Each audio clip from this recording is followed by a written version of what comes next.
শুধুমাত্র মুসলমানের ঘরে জন্ম হলেই খাঁটি মুসলমান হওয়া যায় না। তোমরা নামাজ পড়ো আমি আল্লাহকে স্মরণ করার জন্য। এখন নামাজটা কেমনে পড়তে হবে যদি বুঝতে চান আমার নবীর দিকে যেতে হবে। কারণ কেন জানেননি? লাকাদ কানা লাকুম ফি রাসূলিল্লাহি উসওয়াতুন হাসানা। আমার নবীর মধ্যেই আছে আমাদের জন্য উত্তম আদর্শ। নবী বলছেন আমি যেমন করে নামাজ পড়ি তুমি এমন ভাবে নামাজ পড়ো। আমরা কখনো আল্লাহ ছাড়া কাউকে সাজদা করি না। সাজদা পাওয়ার মালিক হলো একজন। জবান খুলে বলুন তিনি কে? আপনি কি মনে করেন এই দিনটা সাধারণ? যারা পৃথিবীর ইতিহাসে এই 16ই ডিসেম্বর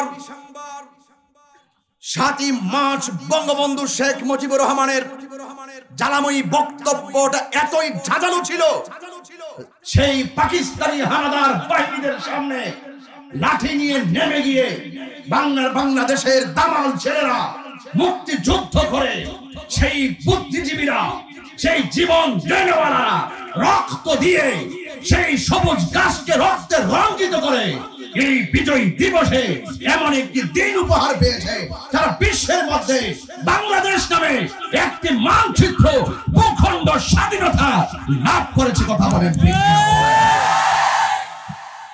এটা কি হিংসার মাধ্যমে সম্ভব হয়েছে নাকি ঐক্যবদ্ধের মাধ্যমে?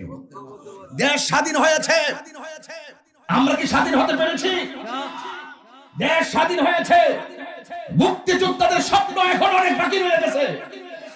যেই দেশ যারা যে স্বপ্ন দেখে স্বাধীন করেছেন তারা প্রত্যাশা করেছিলেন এই দেশে লুটপাট থাকবে না, এই দেশে দুর্নীতি থাকবে না, এই দেশে মারামারি থাকবে না, এই দেশে কাটাকাটি থাকবে না, এই দেশে বোমাবাজি থাকবে না, এই দেশে ভাঙচুর থাকবে না, এই দেশে জ্বালাও পোড়াও থাকবে না, থাকবে শুধু শান্তি।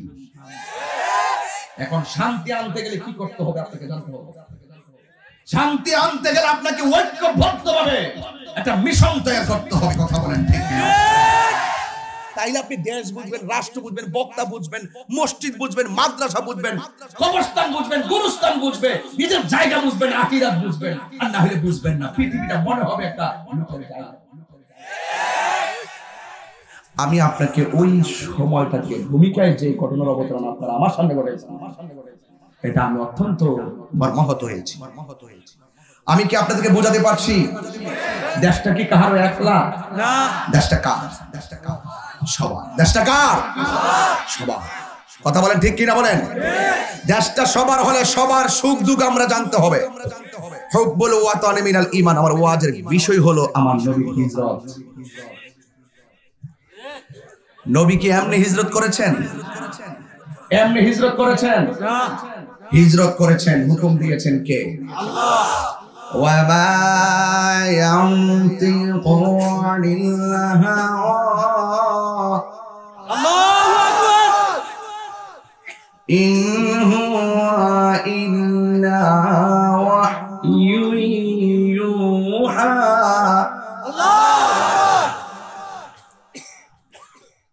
আল্লাহর হাবিব নিজের মন গড়া কোন কাজ করেন নাই, হুকুম দিয়েছেন একজন, তিনি কে? আল্লাহ। তা আমি চলবো তার ইশারায়, আমি নামাজ পড়বো কার নীতিমালা অনুযায়ী? আল্লাহ যেভাবে বেঁধেছেন নবীর মাধ্যমে রাসূল বলেন সল্লু কামা রাআইতুমুনি উসাল্লি। তুমি এমন ভাবে নামাজ পড়ো যেমন ভাবে আমি নবী নামাজ পড়ি। গুরুস্থানটাকে আসল গণনা নকল ঘর? এই ঘরে যেতে হবে না ভাই। আমি আশ্চর্য হয়েছিলাম যে গুরুস্থানের কালেকশন করার সময় আপনারা দেন না, এটা কিন্তু দুঃখজনক। আবার স্যার বলছে 2 টাকা হলো আপনারা দেন, 10 টাকা হলো আপনারা দেন, কারণ এই টাকাটা তো মিজানের পাল্লায় কথা বললাই। একদিন আপনি টাকার কথা ভুলে যাবেন, কিন্তু আমার আল্লাহ পাক এটাকে নেকিতে পরিণত করবেন। সুবহানাল্লাহ বলবেন না? বাস। আপনারা কে কে টাকা দিয়েছেন হাত তুলুন। কিছু কি গ্যাপ আছে? যাদের গ্যাপ আছে তাদের পকেটে কি টাকা আছে? তাদের কি দেওয়ার মতন মানসিকতা আছে? মোবাইলের এমবি ঢুকালে লাভ হতো না। কবরস্থান দিবা, আসল করে এটা কি কে দিছে? আমার স্যার আব্দুল সাত্তার সাহেব, তিনি দিলেন নগদ 50,000 না 1 লাখ। আমি টাকা তা আমি বুঝি না, এটা হলো 50,000 টাকা যেরকম মারহাবা কোন আল্লাহ কবুল করেন। আল্লাহ স্যারের সরলতা ভালোবাসাকে কবুল করেন। অনেক সরল মানুষ, কিন্তু আমি কিন্তু চেহারা দিকে তাকাই, আমি কিন্তু হসপিটালে নিয়ে চলে বলছি। আমি গতকালের আগে বাইরে যখন অসুস্থ হয়েছে, আমি কিন্তু প্রোগ্রাম ফেলে দিয়ে এসে বলছি, কিন্তু আজকে কিন্তু আমি না করতে পারি নাই। আজকে সভাপতি জনাব মোহাম্মদ শরীফুল ইসলাম সাহেব তিনি দিলেন 20,000 টাকা জরুরি মারহাবা। তাহিরি সাহেবের হাসি বাবা, আমি চাই নাই, আমার কাছে এসে গেছে। আল্লাহ কবুল করেন, আমিন বলেন। এইরকম যদি মনে করেন 10,000 20,000 ফাঁকে ফাঁকে দিবেন, আমার হাতে দিলে আমি চুপি চুপি করে দোয়া করে দিব ইনশাআল্লাহ। সবাই একটু আওয়াজ করি ইনশাআল্লাহ। হ্যাঁ, আয়েশা জিতে বলছি কিছু কথা পড়ি নাকি? কোনো বেয়াদবি করা চলবে? আদব রাখবেন ইনশাআল্লাহ। যাক ভাইরা আমার, আর মা বোনদের কাছে বালতি পাঠাইছিলেন, আবার পাঠাইন ফাঁকি দিয়া, তাদের কাছে আবার পাঠাইন। যারা ভুল করে দেয় নাই তারা এখন সজাগ হয়েছে, দিয়ে দিবে ইনশাআল্লাহ। সবাই দুরূদ শরীফ পড়ুন। আল্লাহুম্মা সাল্লি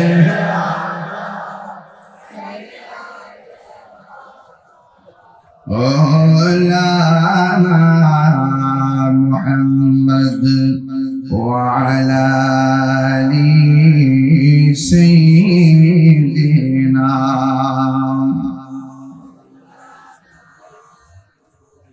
আমার যুবক ভাইরা, আমার মুরব্বী বাবাজিরা,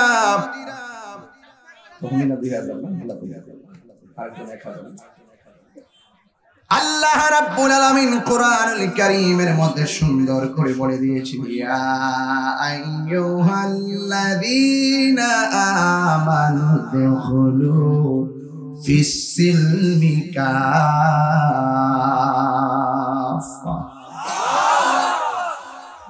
আপনার এলাকাতে আসলে কোরআন শরীফ পড়লে আপনারা খুব খুশি হন, এটাই দরকার। কোরআন যেখানে শান্তি, কোনো প্রোটেকশন লাগে না। তাহির হিসেবে মাহফিলে প্রশাসন অনেক সহযোগিতা করে আমাদের, গাজীপুর থানার প্রশাসনগত মাহফিলে আমাকে রিসিভ করা, আমার থানায় করে আগায় দেওয়া, আজকেও তারা অনেক সহযোগিতা করতেছেন। তাদের সর্বাঙ্গীন মঙ্গল কামনা করে শুধু এতটুকুই বলবো, আমরা মিলেমিশে থাকতে চাই, ঠিক না ঠিক? এখন যে আয়াতটা পড়ছি খুব গুরুত্বপূর্ণ। আল্লাহ রাব্বুল আলামিন বলেছেন, হে ঈমানদারগণ, তোমরা ইসলামের মধ্যে পরিপূর্ণভাবে প্রবেশ করো। এখন পরিপূর্ণ কাকে বলে সেটা আমরা জানি না। আমরা মনে করি মুসলমানের ঘরে জন্ম হয়েছে, লা ইলাহা ইল্লাল্লাহ মুহাম্মাদুর রাসূলুল্লাহ পড়েছি, এই মর্মে আমাদের দায়িত্ব শেষ না। শুধুমাত্র মুসলমানের ঘরে জন্ম হলেই খাঁটি মুসলমান হওয়া যায় না। মুসলমান হিসেবে দুনিয়া আসার পরে আল্লাহর বেঁধে দেওয়া কিছু নীতিমালা আছে, এই নীতিমালাগুলো আমাদেরকে গ্রহণ করা লাগবে। কেন জানেননি? কারণ আমার আল্লাহ রাব্বুল আলামিন কোরআনে বলে দিয়েছেন, খলাকতু বিয়াদাইয়া, আমি আল্লাহ রাব্বুল আলামিন বান্দার চেহারাটাকে নিজের হাত দিয়ে বানাইছি। এই জায়গার মধ্যে একটা জবান দিয়েছি, এই জবান দ্বারা মানুষ আমাকে হাঁটি দিলে ডাকবে। এই জায়গার ভিতরে আমি একটা চোখ দিয়েছি, এই চোখ দিয়া সৃষ্টি জগতের যা আছে সব কিছু দেখে দেখে আমি আল্লাহকে গবেষণা করবে। এই জায়গার মধ্যে আমি একটা কান দিয়েছি, এই কান দিয়া তারা শুনবে আমি আল্লাহর ধ্বনি। পৃথিবীর শ্রেষ্ঠ ডায়লগ হলো আল্লাহু আকবার, কথা বলেন আল্লাহু আকবার। এই জায়গার ভিতরে আমি আল্লাহ একটা কপাল দিয়েছি, এই কপালটা জমিনের মধ্যে লুটে দিয়ে বান্দা বলবে সুবহান রাব্বিয়াল আলা।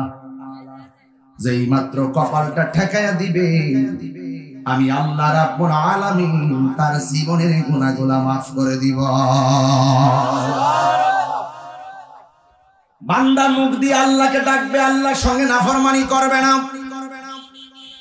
বান্দা কান দিয়ে আল্লাহর ডাক শুনবে, বেহুদা ডাক শুনবে না। বান্দা চোখ দিয়া ভালো কিছু দেখবে, সিনেমার অশ্লীলতা দেখবে না। বান্দার কপাল দিয়া একমাত্র আল্লাহর কুদরতি কদমে সেজদায় উঠবে, পৃথিবীর কোনো মানুষেরই কদমে সেজদা দেওয়া যাবে না। এটার নাম হলো উদখুলু ফিস সিলমি কাফা। আপনারা তো অনেকে মনে করতেছেন হুজুরে এইদিকে আসলে মনে হয় একটু বাইল দিয়ে আওয়াজ করে। না না না না, আমি সিরাজগঞ্জে থাকতে পারি, কিন্তু একদিনের ভিতরে কোটি লোকের কাছে সিরাজগঞ্জের ওয়াজ চলে যাবে। কথা বলেন ঠিক কিনা? এই জন্য আমাদের আদর্শের কথাগুলো আপনারা এতদিন সরাসরি শুনেন নাই, এই জন্য মনে হয়েছে আমরা মনে মাজার পূজারি। কম কইছেন আমরা, কম কইছে না, এখন কম কম। এগুলা বন্ধ করেন, এগুলা বন্ধ করেন। আমরা কখনো আল্লাহ ছাড়া কাউকে সাজদা করি না। সাজদা পাওয়ার মালিক হলো একজন, জবান খুলে বলেন তিনি কে? এটা কি নতুন বলতেছি না আগে বলতেছি? আমার ধারা অনেক ভিন্ন। আমি সাদাকে সাদা বলি, কালোকে কালো বলি। সকল বিশ্বের মুসলমানদের ইউনিটির জন্য আমি কাজ করি। আমাদের মধ্যে দীর্ঘদিন সংগ্রামের পরে যে বিভাজন চলে আসছে, বিভাজন যত বাড়বে দিন শেষে ক্ষতি মুসলমানেরই হবে। কথা বলেন। কেউ রাষ্ট্র পাহারা দিবে, কেউ ধর্ম পাহারা দিবে। এই জন্য ধর্ম এমন একটা জিনিস, এটা আপনার দুইটা সিস্টেম ছাড়া আপনি কখনো বাস্তবায়ন করতে পারবেন না। রাষ্ট্রের ভিতরে আপনি ধর্মের নীতি ঢুকাতে পারবেন, প্রত্যেকটা পরিবারের জীবনে আপনি ধর্মটা ঢুকাইতে পারবেন, কিন্তু ঢুকাইতে গেলে কোনো উগ্রতা থাকবে না। আল্লাহ বলছেন যদি তুমি দিনটাকে প্রেজেন্টেশন করতে যাও তাইলে দুইটা মূলনীতি তোমাকে গ্রহণ করা লাগবে। জবানটা খুলে কোন কয়টা? এই দুইটা মূলনীতি হলো আমার কাছ থেকে শুনেন। আল্লাহ রাব্বুল আলামিন কুরআনুল কারীমের মধ্যে বলেছেন উদউ ইলা সাবিলি রাব্বিকা বিল হিকমাতি ওয়াল মাউইযাতিল হাসানা। আল্লাহ রাব্বুল আলামিন বলেন তোমরা যদি মানুষের কাছে আমি আল্লাহর বেদে দেওয়া বিধানগুলো প্রেজেন্টেশন করতে চাও, দুইটা নীতি লাগবে। একটা হলো হিকমত, কৌশল লাগবে।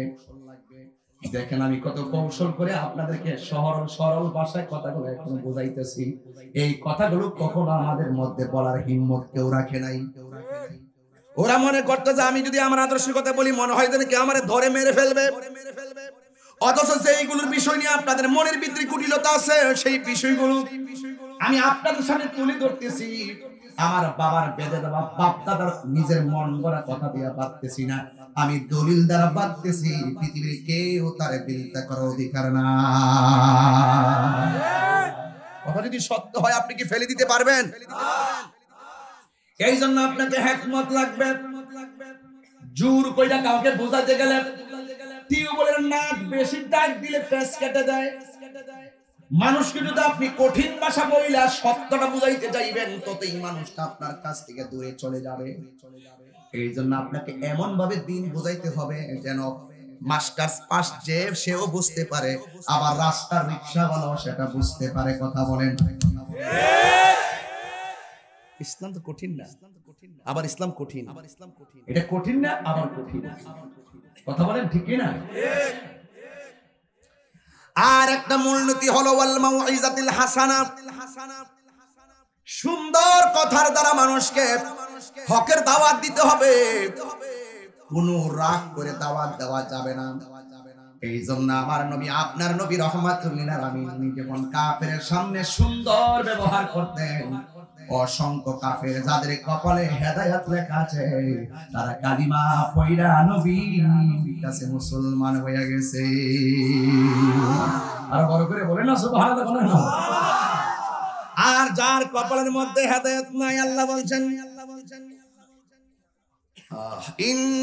ইন্নাল্লাযীনা কাফারু সাওয়াউন আলাইহিম আ'আনযারতাহুম আম লাম তুনযিরহুম লা ইউমিনুন। নিশ্চয়ই যারা কাফের যাদের কপালের মধ্যে হেদায়েত নাই, আল্লাহ বলছে বন্ধু আপনি এদেরকে ভয় দেখান আর না দেখান, এরা কখনো ঈমান আনবে না। কেন ও বন্ধু জানেননি কেন? আল্লাহ বলছেন খাতামাল্লাহু আলা কুলুবিহিম ওয়া আলা সামইহিম ওয়া আলা আবসারিহিম গিশাওয়া ওয়া লাহুম আযাবুন আযীম।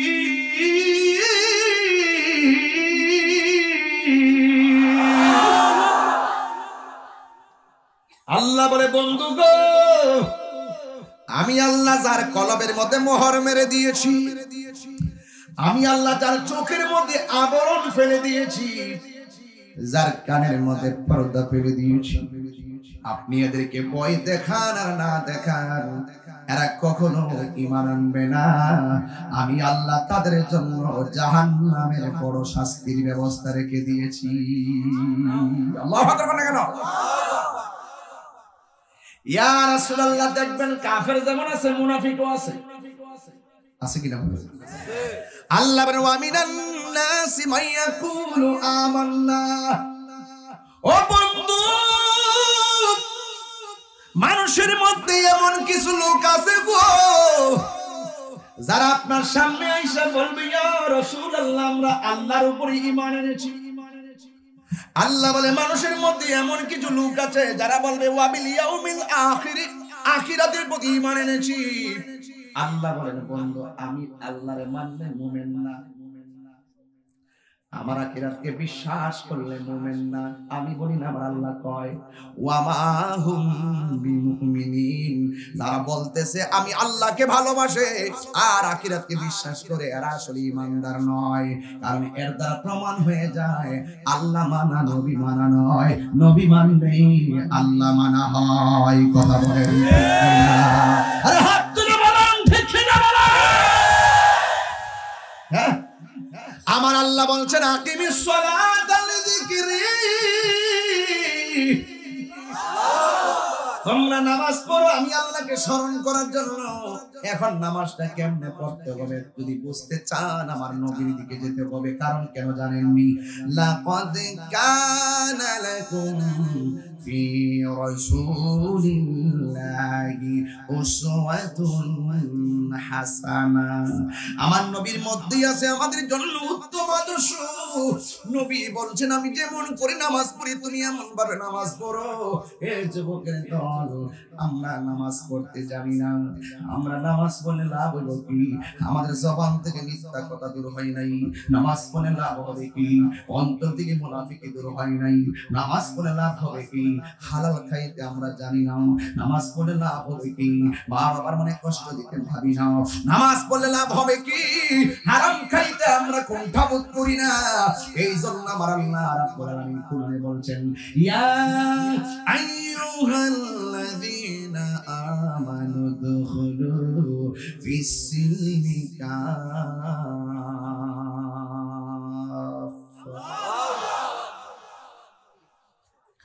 আল্লাহ বলছেন হ্যাঁ ঈমানদারগণ তোমরা ইসলামের মধ্যে পরিপূর্ণভাবে ঢুকো। তার মানে এখানে তিনটা চারটা জিনিস পেয়ে গেলাম। এক নম্বর আল্লাহকে মানলে মানার মতো মানতে হবে, নবীকে মানলে মানার মতো মানতে হবে, ওলি আল্লাহকে মানলে মানার মতো মানতে হবে, আর মা বাবাকে মানলে মানার মতো মানতে হবে, কোরআন মানলে মানার মতো মানতে হবে। যারা অর্ধেক মানে না আমার আল্লাহ কইন নাল মুনাফিকিনা ফি দারকিল আসফালি মিনান নার। যারা আল্লাহর বিধান অর্ধেক মানে না এরা হইল দুনিয়ার জমিনের মুনাফিক। এই মুনাফিকদের জায়গা হবে জাহান্নামের সর্বনিম্ন স্তরে। গতকাল আমি একটা মাহফিলে যাওয়ার পরে একজন আমারে জিজ্ঞাসা করে, হুজুর মুনাফিক চিনব কেমনে? আমি কই, আপনি কি জন্য 50 বছর পরে এসে বলেন মুনাফিক চিনবেন কেমনে? আপনি কি নবীর হাদিসটা পড়েন নাই? আল্লাহর হাবিব বলছেন মুনাফিক চিনার আলামত হলো 3টা। 1 নম্বর, সে কথা বললে মিথ্যা বলবে। 2 নম্বর, সে ওয়াদা করলে খেলাফ করবে। 3 নম্বর, ইজা তুমিনা খানা, যখন তার কাছে কোনো আমানত রাখা হবে আমানতের খেয়ানত করবে। এই মুনাফিক আমার দেশে আছে না নাই? যদি আমি একটু পোলাপানের মনের মাধুরীতে মিশে কথা বলতে চাই, মুনাফিক কারে কয়? এই মোবাইলটা হলো মুনাফিকের ফ্যাক্টরি। কথা বলেন, পোলাপান বুঝতে ফলাইছে এই মোবাইলটা হলো মুনাফিকের ফ্যাক্টরি। কেন জানেননি? সে যদি থাকে আছে সিরাজগঞ্জ, খবর নিয়ে দেখবেন যমুনা সেতুতে। সে যদি বলে আমি ঘরে ঘুমাই রইছি, দেখবেন রাতের বেলা দোকানে আড্ডা মারতে।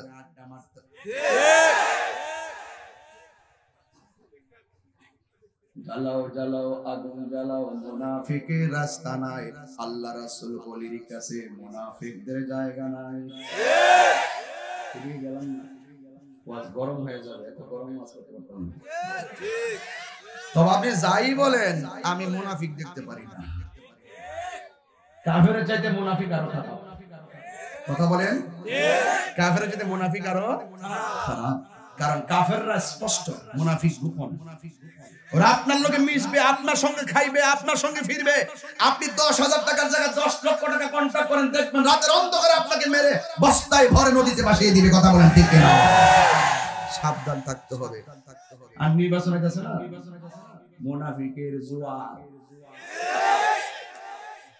দলীয় প্রার্থী থেকে টাকা খাইব, স্বতন্ত্র থেকে টাকা খাইব, দামির থেকে টাকা খাইব, অন্যান্য দল থেকে টাকা খাইব, ভোটের দিন হ্যাঁ ঘুমাই থাকবে। সবাই থেকে খাইছে, কারের ভোট দিয়েছে, ঘরে ঘুরে থাকবো। এর বাটফারি কেউ বুঝে না, একজন জানে, জবানটা খুললা কমতি মুখে। আরে অন্তরে খবর জানে কে? মুনাফিক। আজকে যদি আমি মাহফিল না আইতাম, আপনারা আমার কি কইতেন? আমি জানি আপনারা কইবেন, আমি জানি। ডরে আমি মাহফিল মিস করি না, কারণ ওয়াজ করলে বক্তার ফুডের সাথে অন্তরে মিল রাখতে হবে। কথা কোন ঠিক না? দেখছেন না, ওই দিন পাবনা আমার দাওয়াত না কইরা পুস্টার করছে, পরে দিলাম, দেওয়ার পর আবার মাপ চাইছে। এর আগে আবার রংপুর মাহফিল না করে পুস্টার করছে, মাপ চাইছে। এই কাজ করা যাবে। আলেমরা দাওয়াত লাগলে মিস করবে না, আর আলেমরা দাওয়াত না করে পোস্টার করা যাবে না। এটাই হলো সম্প্রীতি। কথা বলেন ঠিক কি না? আরো বড় করে বলেন ঠিক কি না বলেন। আপনারা কি কষ্ট পাচ্ছেন? আপনারা মনে করেন যে আমি লাইনের বাইরে কথা বলতেছি? হ্যাঁ, কিছু লোকের তো জ্বলাজ্বল হই, আমি তো মুনাফিকের ওয়াজ করতেছি। যে ব্যক্তি মুনাফিক তার গায়ে লাগবে। সুরের সুর কইলে তো গায়ে লাগবে। কথা কোন ঠিক কি না? আমি যে চুরি না করি আমার গায়ে লাগবো? সুত্তর কইলে তো গায়ে লাগবে। তাই বলি কি আমি 100 বলা বন্ধ করে দিব? সূর্য হারাম, এটা কি মোল্লার কথা না আল্লাহর কথা? আল্লাহর কথা মানবেন না মোল্লার কথা মানবেন? আখিরাতকে ভয় করেন, গুরুস্থান উপলক্ষে মাহফিলটা। একটা গজল গাইবো, বলবো?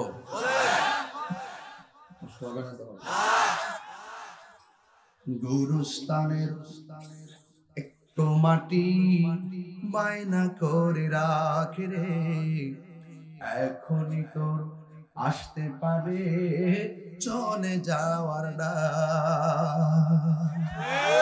ওরে মন,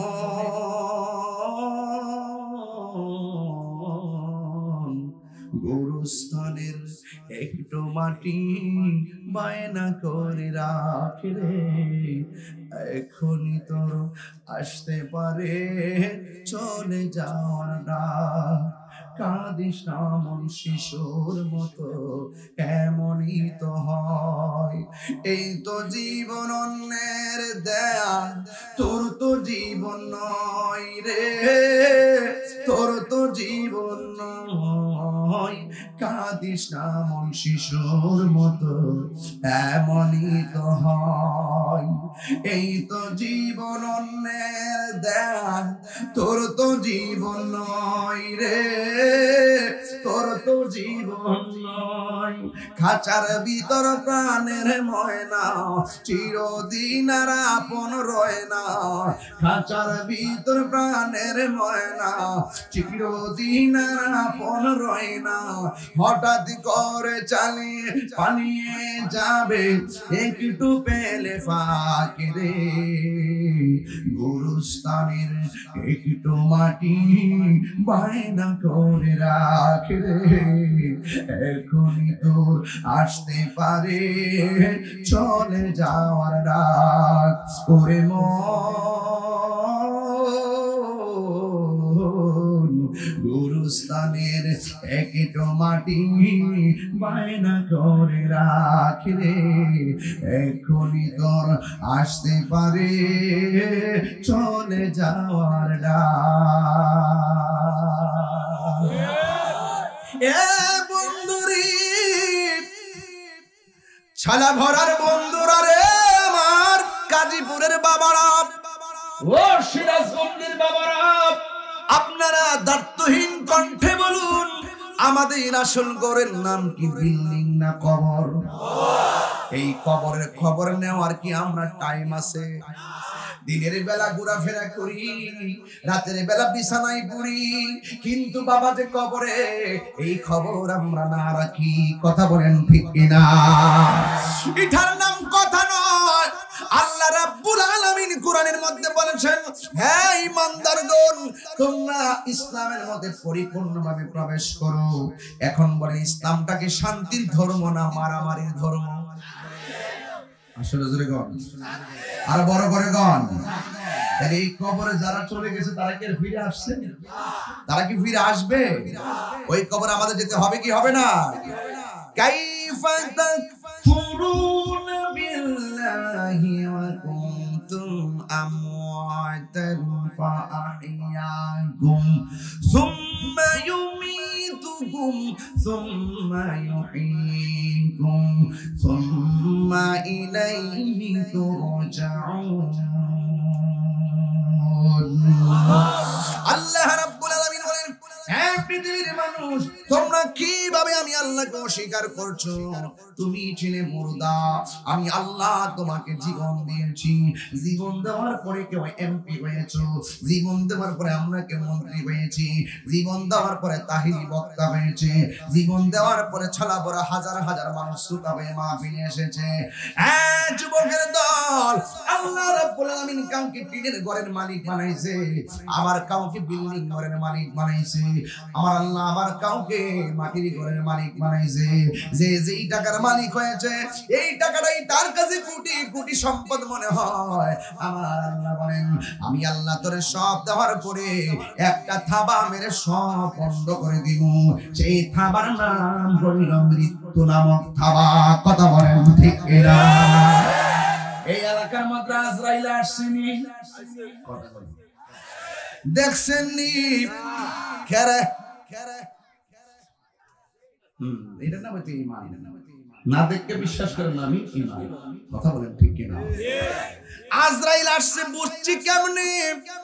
বুঝেছি একটা মাত্র কারণে, আমার চোখের সামনে আমার বাবা চিরদিনের জন্য দুনিয়া ছেড়ে বিদায় হয়ে গেছে, আমার ভাই বিদায় হয়ে গেছে, আমার পাশে সভাপতি আলহাজ ফসিয়া রহমান সাহেব বসা, শরীফুল ইসলাম সাহেব সহ সভাপতি বসা, এই তিনটা লোক চেয়ারের মধ্যে বসে আছি।